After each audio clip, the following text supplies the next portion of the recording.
At ako po'y naniniwala na kaya yung maraming anak, marami kang regalo kay Lord. Marami kang blessing. So hindi naman ibig sabihin, kung wala kang anak, ay wala kang blessing. Ang ibig sabihin nun, baka on the way pa lang or may ibang plano ang Panginoon sa buhay mo. So sabi po kasi rito sa Psalms 127 verse 3, children are a heritage from the Lord, offspring a reward from Him. Sa ibang translation, ang children are a gift from the Lord. Regalo. So kaya po ang dedication mga kapatid ay unang-una, ina-acknowledge natin dahil ito po ay regalo, blessing. Kaya ho ang blessing ay ating iniingatan at ating inaalagaan. At ito po ay ating chine-cherish dahil po importante yan, blessing mula sa Panginoon. Pangalawa, ang ibig sabihin po ng child dedication, to accept the divine responsibility of teaching children to love and obey God. So ang mga magulang, especially si Aldrin at saka si Irene, itong message na ito ay para sa inyo. Sabi ng Bible, train up a child in the way he should go, and when he is old, he will not depart from it. So, kayong mag-asawa ay mayroon kayong obligasyon na turuan ang inyong anak hanggang malinggit pa. Yan ang tinatawag na formative age hanggang sa maging children, youth, at lumaki siya. Dapat turuan natin sila. Ano ituturo? Sabi ng Word of God, bring them up in the nurture and admonition of the Lord. Turuan natin sila ayon sa salita ng Panginoon. So meron kayong obligasyon na dalawa na maging number one, good example sa inyong anak. Good example. Kaya dapat ang mag-asawa ay inaayos nila ang kanilang buhay sa harapan ng mga anak dahil sa ayaw at sa gusto natin, tayo ay nagiging ilaw at liwanag ng ating mga anak. So kaya nga may Bible verse na sabi, good, ano po yung like daughter, like mother. Like mother. Like mother, like daughter. Like father, like son. So may Bible verse po yan. At yan po ay kahit tumanggi tayo o di tayo aware, yan po ang katotohanan. Kaya sabi ng Bible, listen, the Lord our God is the only true God. So love the Lord your God with all your heart, soul, and strength. Memorize His law. Ito po ang ating obligasyon, Brother Aldrin and Irene. Tell them to your children, sabihin mo raw sa anak mo, over and over again, talk about them all the time. Whether you are at home or walking along the road, or going to bed at night, or getting up in the morning, anong tuturo? Write down the copies and tie them to your wrist and forehead to help you obey them. Write these laws of the Lord, frames of your homes, on your town gates. So ang obligasyon natin ay turuan ang ating mga anak hanggang malinggit pa ng salita ng Panginoon. So paano kung tayo mga magulang ay hindi tayo nagbabasa po ng Bible, di natin alam ang Word of God, wala po tayong ituturo. So ito po ay responsibility malaki. Ganyan po ang dapat nating maintindihan sa child education. Hindi lang po ito basta tayo po ay pumunta sa lugar na ito, nagkainan ng isang mesang sushi doon. At nag-picture taking doon sa mga cake na yun. Hindi lang po ganon ang child education. Ito po ay may kasamang commitment and responsibility. Amen ba? Amen. Especially sa mga parents. Okay? Dapat nating naintindihan po yun. At pangatlo po, mga kapatid, na dapat nating maintindihan, Ang child dedication is to make a solemn promise that the child will belong to God and worship the Lord for their entire life. Pag sinabing child dedication, nakikinig po tayo? Okay. Pag sinabi pong child dedication, especially mga parents, listen to me, mga ninong at nina.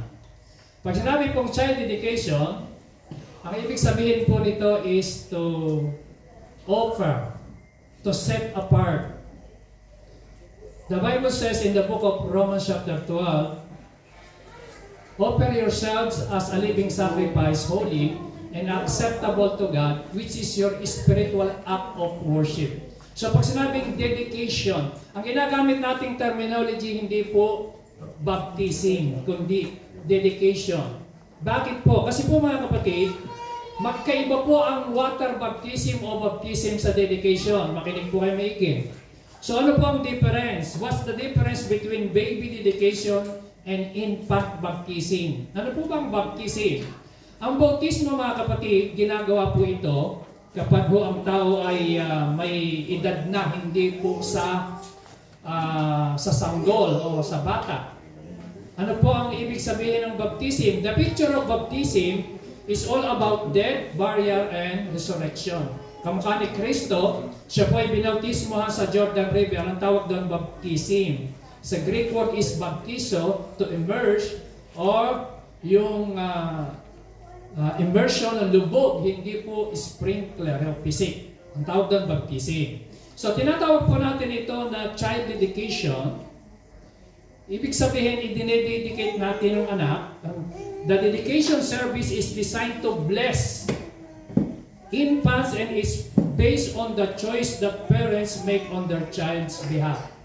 But baptism is an expression of personal faith in Christ. So magkaiba po yung bautismo sa dedication. So dapat clear po sa atin. Ang ginagawa po natin is child dedication. So ano po ang child dedication? Ang example po nito, mga kapatid, ay si Jesus Christ. I-dedicate nila ang kanilang anak sa Panginoon. Sabi po rito sa mababasa po natin sa Bible na dinala ni Mary at saka po ni Joseph ang kanilang anak to present the Lord. Luke chapter 2 verse 22, when the time came for the purification rites required by the law of Moses, Joseph and Mary took him to Jerusalem to present him to the Lord.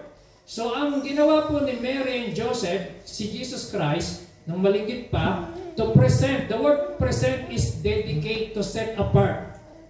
So dapat nating maintindihan. Ngayon, itong ibig sabihin ng set apart. Ako ay may toothbrush dito. Ito ay hindi po slightly used. Ito po ay brand new. Ito po ay bagong bili. Bagamat made in China, pero ang importante po yung meaning nito. Okay, ito po ibig sabihin. Itong toothbrush na ito, mga kapatid, ibig sabihin para maintindihan nyo ang dedication. Dedication is to set apart. Itong toothbrush na ito ay ito po ay iririgalo ko sa dalawa. Hindi ko ito gamit, ha? Itong toothbrush na ito, mga kapatid, ang ibig sabihin nun, for personal use only. Naghihiraman ba kayo ng toothbrush? Okay? Ang toothbrush mo ba, Aldrin, pagkatapos mong gamitin, pinaglilinis mo ng sapatos? Ikaw din, hello? Okay, so ibig sabihin, for personal hygiene, personal use only ang toothbrush. So ang ibig sabihin ng child dedication is to set apart for the Lord, to dedicate for God's purposes. Ibig sabihin, yung purpose ng Lord, sabi ng Bible, many are the plans of a man's heart, but the Lord's purpose will prevail. So kung ano yung purpose ng Lord, sa takdang panahon, siyang mangyayari sa bata. So, pag sabihin ng dedication, binibigay mo yan kay Lord dahil regalo ng Diyos yan sa iyo. Pag kinuha nyo ulit, hiniram nyo lang, ang sabi ng Bible, everything sa lahat ng nandito sa lupa belongs to the Lord. So bahay, lupa, lahat ng meron tayo, hiram lang natin. So yung baby, regalo ng Lord, kay Lord pa rin yan. Amen? Amen. So kaya ibig sabihin ng dedication ganito ho. Itong toothbrush na ito ay simbolo ng personal purpose ng Panginoon sa bata. Dedication, set apart. Sabi natin, set apart. Set apart. Ang ibig sabihin ng set apart sa Greek word is hagios, holy, sanctified. Yun ang ibig sabihin, set apart. Dedication, dedicated. So ito, dedicated. Halimbawa sa kanila, dedicated lang to para sa kanila, hindi para sa mga kasambahan. Tama? So si Aiden, pag dinedicate natin, dedicated lang yan for the Lord. Okay? So ito yung regalo ko sa inyo. Mahal yan, ha? Okay, para habang ginagamit niya, maalala niyo ang dedication. Okay, tayong lahat ho ay tumayo at tayo po ay darako sa dedication ng anak ni Aldrin at saka po ni Aiden. Okay?